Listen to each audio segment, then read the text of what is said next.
मोहतरम दोस्तों अस्सलाम वालेकुम। जीअं तव्हांखे इतलान अर्ज़ थो कजे त human rights justice and defenders organization जे CEO मोहतरम जनाब एडवोकेट अब्दुल वहाब अब्बासी साहब जन अॼु शाम जो ऑर्गेनाइजेशन बाबति दोस्तनि सां लाइव ॻाल्हि ॿोल करे रहियो आहे।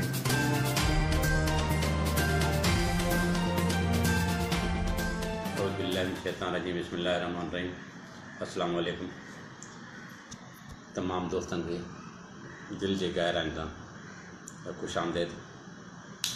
अर्ज़ी है तो human rights justice and defender organization हमेशा यही कोशिश कई है तो जेतिरो भी कम करे ईमानदारी सां करे पांजे फ़र्ज़ शनासी था करे। इन जे करे human rights justice and defender organization 2017 का जी रजिस्टर्ड थी है। उन हमेशा पांजे बुनियादी हक़नि जे लाइ अवाम जे बुनियादी हक़नि जे लाइ इदारनि जे फलाही बहबूद जे लाइ पंहिंजो किरदारु अदा कयो आहे। काफ़ी ॾींहंनि खां हिकिड़ी सोच हुई त दोस्तनि सां वरी बि हिकिड़ो चकर साम्हूं राब्ते में अचे। पंहिंजे सोशल वर्कर सां तमामु जेके HRJD जा उन्हनि सां त राब्ते में हुयासीं ऐं काफ़ी जेके दोस्त आहिनि फ़ोनिक राब्ते में भी आहिनि, कंप्लेंट भी ॾियनि था। पर माहौल जे हिसाब सां हलणो थो पए। माहौल जहिड़ो हूंदो आहे, जहिड़ी असांखे स्टेट असांखे लॉ एंड ऑर्डर जा जेके फोर्सिस जेके इदारा हूंदा आहिनि, जंहिंमें पुलिस आहे जेके असां जेके प्रोटेक्शन फराहम कनि थियूं, या असांजी जेका स्टेट आहे उहा जेका असांखे हिते बेनिफिट्स ॾिए थी, त उन्हनि मां 80% ते 90% माण्हू जेको आहे मुतासिर आहिनि, बेनिफिट्स न आहिनि।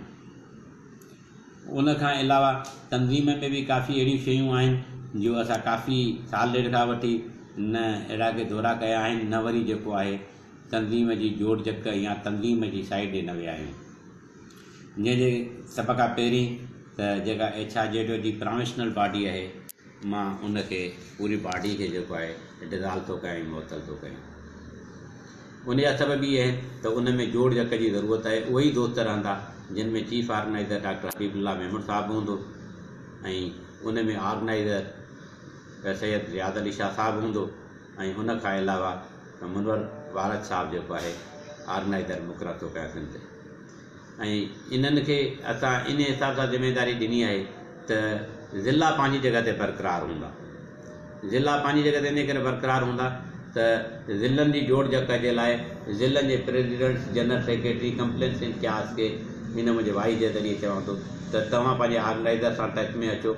ठीकु आहे, त जेके शयूं असांजूं कोताहियूं आहिनि या असांजी ऑर्गेनाइज़ेशन जे तरफ़ खां या जेके समाजी तौर ते कोताहियूं थियूं आहिनि, उन्हनि खे बि साम्हूं आणिजे।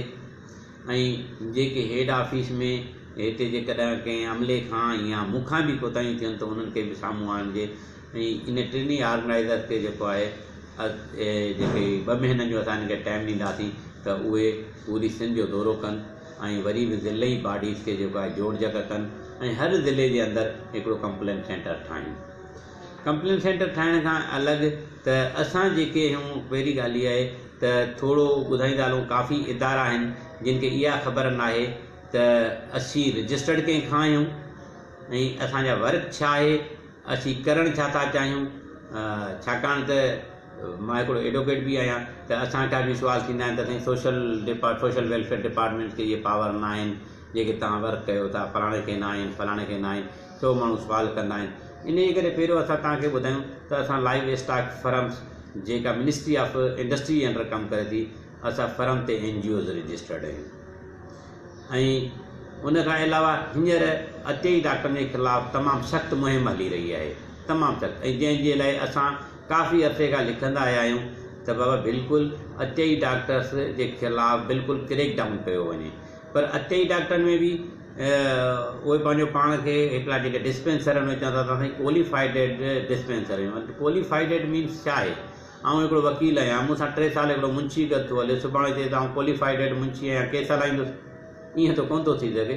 डिस्पेंसर आहे, डॉक्टर आहे। ऐं उन खां पोइ छा आहे त बिल्कुलु इन जे ख़िलाफ़ु कार्रवाई थियणु खपे। असां कॾहिं बि इन जी हिमायत नथा कयूं, छाकाणि हेल्थ केयर कमीशन मूंखे हिकिड़े लेटर जे ज़रिए चयो आहे तव्हां इन जी सपोर्ट। साईं असां इन जी सपोर्ट नथा कयूं।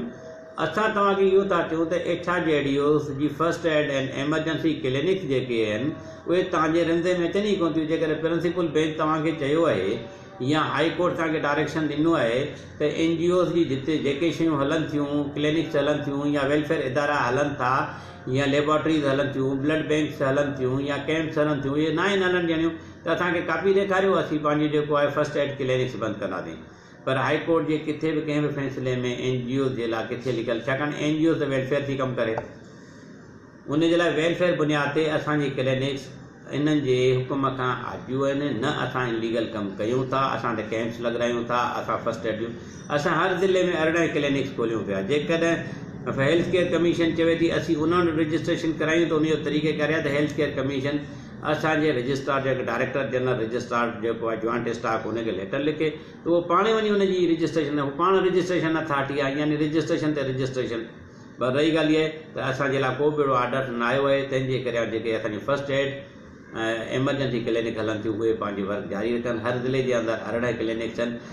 ॿियो चीज़ त लाज़मी न आहे त असांखे कोई डिस्पेंसर खे या टेक्नीशियन खे या इन्हनि खे जेको आहे असां फस्ट एड जो मक़सदु क्लिनिक हलाइण जो इहो आहे त उते को बि असां पढ़ियल लिखियल इंचार्ज विहारे सघूं था जेको फस्ट एड फ़राहम करे, उन में टेक्नीशियंस रखे, डिस्पेंसर्स रखे या डॉक्टर्स रखे। छाकाणि त असां जेके फस्ट एड जूं क्लिनिक आहिनि उनमें हिकु महीने जे अंदरि हिकु ॿ असां कैंप लॻाराईंदा आहियूं जेके स्पेशलिस्ट डॉक्टर्स जे थ्रू हूंदियूं आहिनि। ऐं असां वटि परमिशन आहे 18 क्लिनिक्स असां हर हिकु ज़िले में खोले सघूं था। उन में वाक़ई थी सघे त उहे डिस्पेंसर बि असां आणींदा हुजूं, उहे डिस्पेंसर बि असां रखंदा हुजूं। पर रही ॻाल्हि इहा आहे त फस्ट एड जेका असांजी पॉलिसी आहे एमरजेंसी क्लिनिक उन ते हलायूं था। ॿियो त असांखे उन मां कमाई जो को ज़रियो न आहे। हा, जेकॾहिं बंदि करिणो आहे, जेकॾहिं सोशल बंदि करिणो आहे त आगा खान खे बंदि करे छॾियो, उहो बि वेलफेयर रजिस्टर्ड आहे, जॉइंट लाइफ स्टॉक आहे, हिलाले अमर खे बंदि करे छॾियो, ठीकु आहे। उनखां अलावा खोड़ क्लिनिक्स आहिनि जेके हलनि वठियूं, जेकॾहिं लेबोरेटरीज़ हलनि वठियूं, आगा खान जूं पॉइंट्स हलनि वठियूं जेके हर ज़िले में हर तालुके में जेको आहे कलेक्शन पॉइंट आहिनि उहे बंदि कयो। इन जे लाइ उहो हेल्थ केयर कमीशन खे जेकॾहिं का अहिड़ी पॉलिसी आहे त ठीकु आहे। बाक़ी जेकॾहिं असांजे क्लिनिक्स या असांजे क्लिनिक इंचार्ज सां का शइ आहे त असां कानूनी तरीक़ेकार इख्तियार कंदासीं। उन खां बाद चंद शयूं जेके हींअर इशूज़ हुया त इशूज़ जे बहाने सां ऐं हिकु इहा शइ चवणु चाहींदुसि त ला कानूनियत। हाणे ला कानूनियत त जेसीं ताईं सियासत आहे ला कानून नज़र रहंदी, जेसीं ताईं सियासत आहे उसी ताईं ला कानून नज़र रहंदी। सियासत जो मक़सदु इहो कोन्हे त पंज आङुरियूं बराबरि आहिनि। सियासत उहा जंहिंमें करप्शन हुजे, सियासत उहा जंहिंमें सिफ़ारस हुजे, सियासत उहा जंहिंमें ब्यूरोक्रेट्स ग़ुलाम बणियल हुजे। हाणे असां वटि ब्यूरोक्रेट्स ग़ुलाम बणियल आहिनि, यानी आम माण्हू खे इंसाफ़ फ़राहमी कोन थो थिए। आम माण्हू सम्झो बेवसी लाचार आहे, आम माण्हू जे लाइ को बि रिलीफ मौजूदु न आहे। ॿियो त ठहियो, पर जेकॾहिं हाणे कंहिंखे कुतो खाई वञे त उनजे लाइ बि इंजेक्शन कान्हे। पर रही ॻाल्हि त सोशल मीडिया ते ॿुधूं पिया त हाणे इंजेक्शन नथा पिया, यानी जेका बुनियादी सहूलियत हेल्थ आहे उन खां बि असीं बिल्कुलु बेवसी लाचार आहियूं। जेका बुनियादी सहूलियत असांजी जेका एजुकेशन आहे उन खां बि लाचार ऐं मजबूर आहियूं। ऐं उन खां अलावा आऊं जेको आहे सो DG हेल्थ जेके बि असांजा सिंध जे अंदरि आहिनि, डायरेक्टर्स हेल्थ जेके असांजा सिंध जे अंदरि आहिनि, हेल्थ केयर कमीशन जेका हिकिड़ी कमीशन थी सिंध असेंबली उन लाइ हिकिड़ो ऑर्डिनेंस हाणे हुनखे हिकिड़ो लॉ ॾिनो आहे त तव्हां कार्रवाई कयो। उन्हनि खे बि मां हिकिड़ी एडवाइस ॾींदुसि त मूंखे हिकिड़े सुवाल जो जवाबु ॾियो जेको आउं पिटीशन में बि वञा पियो त जेके ओवरऑल सिंध जे अंदरि मेडिकल सेंटर आहिनि जिन जे अंदरि 20 डिस्पेंसर, 10 टेक्नीशियन, OT टेक्नीशियन इहे वेठा आहिनि, इहे रजिस्टर्ड आहिनि। इहे त फर्म ते रजिस्टर्ड थियणु खपनि। को बि मेडिकल सेंटर तव्हांजो रजिस्टर्ड कान्हे, का बि लेबोरेटरी रजिस्टर्ड कान्हे। जेकॾहिं इहा ई आहे त पोइ जेकॾहिं असांजो सरकारी वकील आहे कोर्ट जे अंदरि ADPPO जेकॾहिं आहे त उहो शाम जो जेको आहे सुबुह पंहिंजो एडवाइस सेंटर खोले एडवाइस ॾिए। जेकॾहिं सरकारी वकील प्राइवेट वकालत नथो करे सघे त सरकारी डॉक्टर कीअं थो जेको आहे क्लिनिक हलाए सघे। इन जे करे इहे लाक़ानूनियत जेका असांजी हेल्थ ऐं एजुकेशन में आहे इन ते वियासीं। बाक़ी तंज़ीम जे हिसाब सां HR जो न्यूज़ जो जेको असां सॼो सिस्टम हुयो तो भेण इरम जे करे थोरो डिस्टर्ब थियो, छाजे करे त उनजी तबियत ख़राबु हुई, उन जे लाइ उहो कंटिन्यू हले पियो। उन जे लाइ असां अली जाफ़री ऐं उन मुरार भारत साहिब खे ज़िम्मेदारियूं ॾिनियूं त उनखे कंटिन्यूस हलाइनि, उहो हले वठो। जेके बि HR ड्यूटी जा नुमाइंदा आहिनि उहे उनजे कॉन्टेक्ट ते पंहिंजूं ख़बरूं मोकिलनि ऐं इनशाअल्लाह उनजूं ख़बरूं हलंदियूं।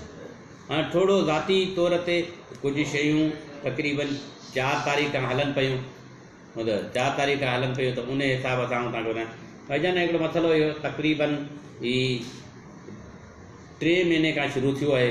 उन 3 महीने खां शुरू थियण जी पोज़ीशन त मां असल नवाब शाह जो रहाकू आहियां। पहिरीं त हिकिड़ो SP साहिब आहे, तमामु घणो महिरबानी आहे, ऑनेस्ट आहे, जंहिंजूं त एतिरियूं महिरबानियूं आहिनि। जेकर 19वीं ग्रेड जो डॉक्टर आहे तॾहिं बि बताकोरीअ में चालान, जेकर सहाफ़ी आहे तॾहिं बि बताकोरीअ में चालान, जेकर उस्ताद आहे तॾहिं बताकोरीअ में चालान, जेकर को कंहिंजी जॻह नथो खपाए पंहिंजी मर्ज़ीअ ते उहो बि चालान। उहो त हाणे मुंहिंजे घर जी जॻह ते जेको आहे मैटर थियो त ज़ाहिरी आहे जिथे जावायूं निपन आहियूं। हालांकि ज़ाहिरी आहे 2-3 सालनि खां न वियो आहियां, बाबा अचे वञे थो, छाकाणि ज़मीनदारी आहे उते अचे वञे थो। त मुंहिंजा ई कर्ज़ सन, ठीकु आहे, उन्हनि कब्ज़ो कयो जॻह ते, उनजे लाइ ऐं बाबा सां बदतमीज़ी कई त उते क़रीबी थाणो आहे बालो या कुपा, उन ते एप्लीकेशन ॾिनी, कुझु न थियो। पोइ वरी असां ह्यूमन राइट जे थ्रू लेटर्स लिखिया त पुलिस जवाबु मोकिलियो त हीउ सिविल नेचर मैटर आहे। जॾहिं असां उन्हनि खे लिखियो सिविल नेचर मैटर आहे, वरी जॾहिं इंक्वायरी थी त छाकाणि त पटवारी उर्दू में चवंदा आहिनि, असां वटि तपेदार चवंदा आहिनि, त मुख़्तियार चकार चवंदो आहे त इन खां बहितर आहे त आऊं पटवारी हुजां तपेदार, छाकाणि तपेदारनि वटि माल जाम हूंदो आहे, हलाल हराम जी काती आहिनि। त आहे हिकिड़ो लुंड साहिबु आहे, गुलाम मुस्तफ़ा लुंड नालो अथसि। उन तपेदार साहिबु रिपोर्ट ॾिनी त वाक़ई हिननि जो घर हुयो सो सामान खणी लॾे खणी हलिया विया आहिनि, ठीकु आहे। ऐं वरी रिपोर्ट ॾिनी त पंहिंजी जेका ज़रई ज़मीन आहिनि उहा पंहिंजे भाइटनि खे फ़रोख़्त करे हलिया विया आहिनि। अड़े ख़ुदा जी तोखे मार पवे, उन ज़रई ज़मीन ते जेको आहे सो लोन खयल आहे एग्रीकल्चर बैंक खां। उहा ज़रई ज़मीन 16 एकड़ ई असां वटि आहे। उन जे लाइ वरी असां जॾहिं लिखियो, असांजी न्यूज़ हली त डिप्टी कमिश्नर नवाब शाह साहिबु तमामु ऑनेस्ट माण्हू आहे, उनखे कावड़ लॻी तव्हां न्यूज़ छो हलाई आहे। उन एप्लीकेंट खे घुराए मुंहिंजे मथां ऐं मुंहिंजे भाउ जे मथां 18 अगस्त ते जेको आहे अफेंस ॾेखारे बताकोरी जी FIR करे छॾी। उहा FIR वरी जेको आहे 5 तारीख़ ते लोड कई वई PS बालूआ जा कुबा ते। उते हिकिड़ो ईमानदार पुलिस ऑफिसर आहे, उन कई, वसीम मिर्ज़ा साहिबु आहे। उन खां वरी 4 तारीख़ ते मुंहिंजो भाउ आहे, 20 साल उनजी सर्विस आहे, अब्दुल गफ़ार अब्बासी नालो अथसि, नवाब शाह टाउन में ई उते पढ़ाईंदो आहे। नाला त तंज़ीम जा वॾा ॿुधा आहिनि, पेटे अलफ़ गेस्ट आहे, पर रही ॻाल्हि इहे तंज़ीमूं मूंखे ईअं थो सम्झे त ह्यूमन राइट जूं चङियूं पर लॻे थो त इहे सिर्फ़ु ताड़ी वॼाइण लाइ आहिनि, सिर्फ़ु सियासत करण लाइ आहिनि, करप्शन में कारियूं तंज़ीमूं आहिनि, पर पंहिंजे उस्ताद लाइ लफ़्ज़ न ॻाल्हाइनि। जंहिंखे 4 तारीख़ ते खयूं वियो, 5 तारीख़ ते जेको आहे उनजे मथां FIR दाख़िल कई हुई। 18 तारीख़ ते अब्दुल वहाब ऐं अब्दुल गफ़ार जेको पंहिंजे सॻे छोट खां, जंहिंखे बुखार बि कोन थो अचे, व्याज कोरा टाप जो, ठीकु आहे। ऐं हुनजो रिकॉर्ड त इहो पिया थो त 451 जो काफ़ी चकर एप्लीकेशन फाइल थियूं त छापा लॻाइनि, जंहिंजी ख़ानगी जेल रखिया आहिनि पाण वटि, उन खां जेको आहे पंहिंजे ॻोठ में जेको आहे सो बदो वठणु विया। तो उनखे ॾेखारियो। उन खां पोइ जेको आहे जेका कानूनी कार्रवाई थी उन लाइ असां ID कंप्लेन कई आहे। ID कंप्लेन में काफ़ी शयूं ज़ाहिर थींदियूं। पोइ मुंहिंजे भाउ खे गिरफ़्तार कयो जेको अञा ताईं जेल में आहे, जेका आउं कानूनी जंग विढ़ां पियो, ठीकु आहे। मां बि उन में जेको आहे सो बेल ते आहियां, पर हक़ ऐं सच जी फतह थींदी। पर आउं त चवां थो त अलाह पाक जी लठ बेआवाज़ आहे। थी सघे थो केॾी महिल अलाह पाक कंहिं बेज़बान जी बि ॿुधी वठंदो आहे। जेकॾहिं ॿुधंदो आहे त पोइ छो न IG हुजे, DIG हुजे।